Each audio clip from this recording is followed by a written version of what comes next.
Ассаламу алейкум достор, кандайсыңар? Силердин суроолоруңар боюнча мынакей электролизерди чыгардым машинеден. Жанакы водород бөлүп бере турган. Тазалап чыктым бардыгын. Ар бир пластинасына. Мынакей мондай пластиналар болот. Мынакей. Мынакей мондай сальниктер болот, то есть ортодо прокладка кылып койгону. Азыр топтоп бүтөм. Топтоп бүткөндөн кийин силерге көрсөтөм кандай болуп чыгаарыны. Кийин топтоп бүткөндөн кийин буну машинеге орнотом. Анан иштетем. Ошо водород чыгарганын көрсөтөм, кантип чыгат. Так, мынакей электролизерди топтоп бүттүм. Мынакей көрүнүшү ушундай болот.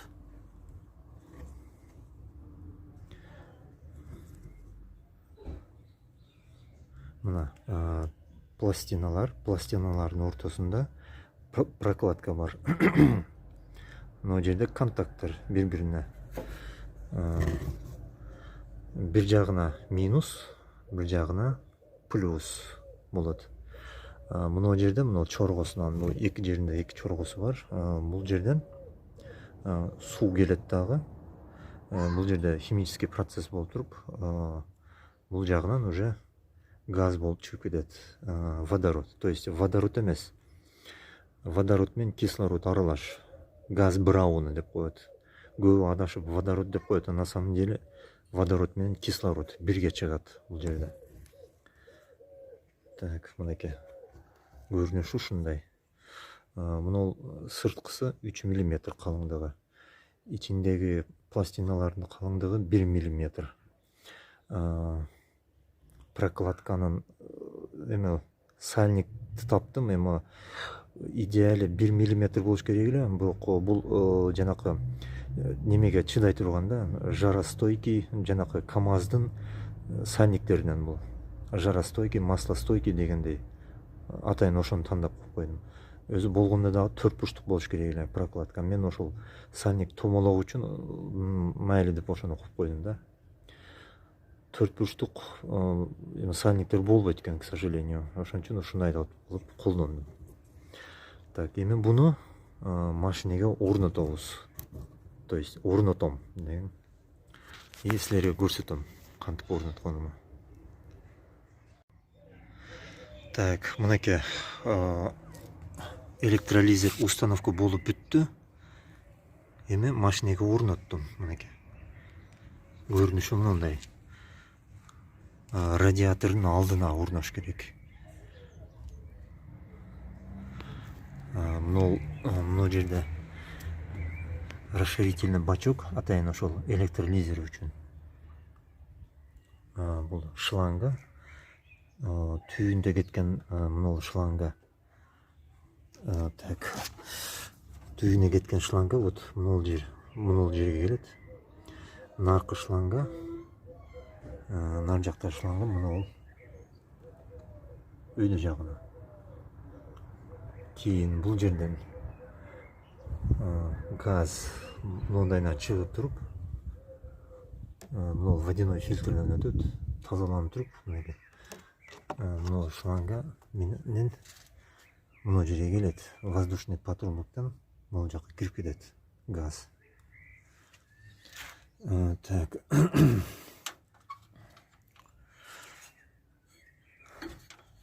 Мына жерде мына плюс, наркы жагы, электролизердин наркы жагы плюс болот. Корпуска уланган жагы мына жер минус болот. Азыр мына жерде головкасы үзүлүп калды, буну оңдоп туруп кайра салып коем азыр.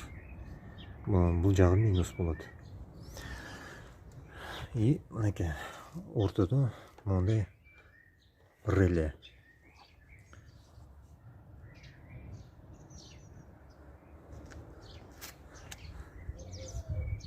Так, азыр воздушный фильтрни коюп туруп жүргүзүп орнотуп көрөбүз, иштетип көрөбүз. Так, эми кийинки этапка өтөбүз. Бул дистирленген суу. Бул каустическая сода. 125 грамм. Ушунун жарымын азыр дистирленген суу менен аралаштырып, мына банкада 1 литр толук. Ошону расширительный бачокко куябыз. Бул деген суудан газ чыгарыш үчүн бизге электролит керек. Электролитти ушул азырынча Кыргызстанда эң мындай доступный каустическая сода. Буну мыломоющие средства саткан магазиндерден сатып алса болот. Дистирленген сууну аккумуляторлор саткан жерден сатып алса болот. Азыр процессти баштайбыз.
Каустическая сода өзүнөн газ бөлүп чыгат, ошол ядовитый, ошол жөтөлтүрүп атат.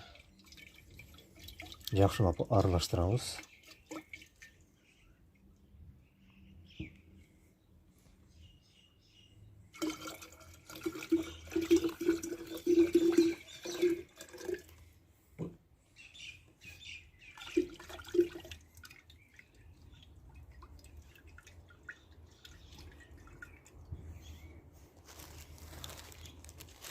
Калганын кошобуз.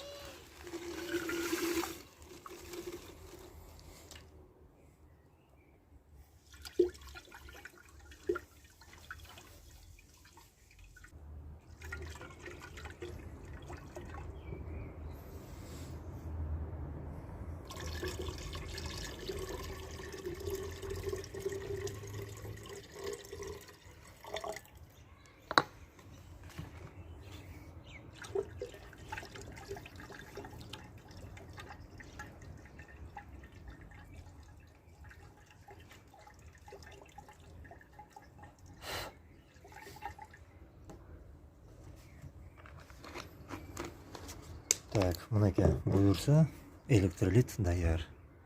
Эми расширительный бачокко куюп туруп эксперимент кылабыз.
Так, электролит куюлуп бүттү. Эми зажиганияны жагып көрөм. И газы кетиш керек.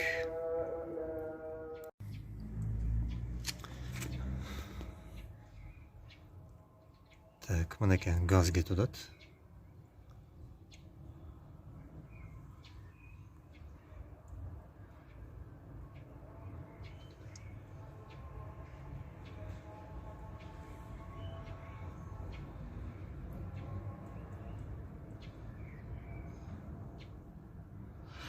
Бир нерсени айта кетпепмин да.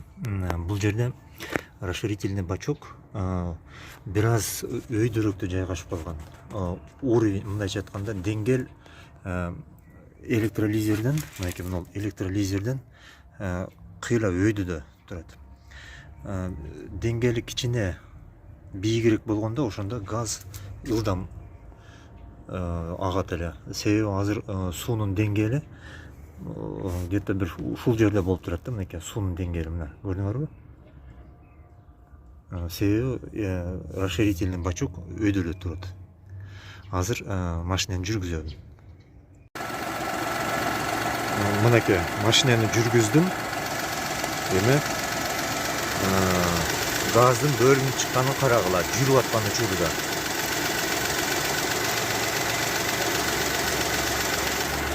Бул жерде газ суу аралашып бул жака чыкканда суу бул жака куюлуп кетет резервуарга. Бул жерден болсо газга толгондо мына газ могул жерден чыгат дагы. Бул фильтрден өтөт. Фильтрде толук фильтрленип газ, то есть суунун тамчылары бул жерде калып кетет дагы. Мына шланга менен газдын өзү чыгат. И мынакей бул жерге патрубка кирет дагы. Бул жерден аба менен кошо мотордун ичине кирип кетет.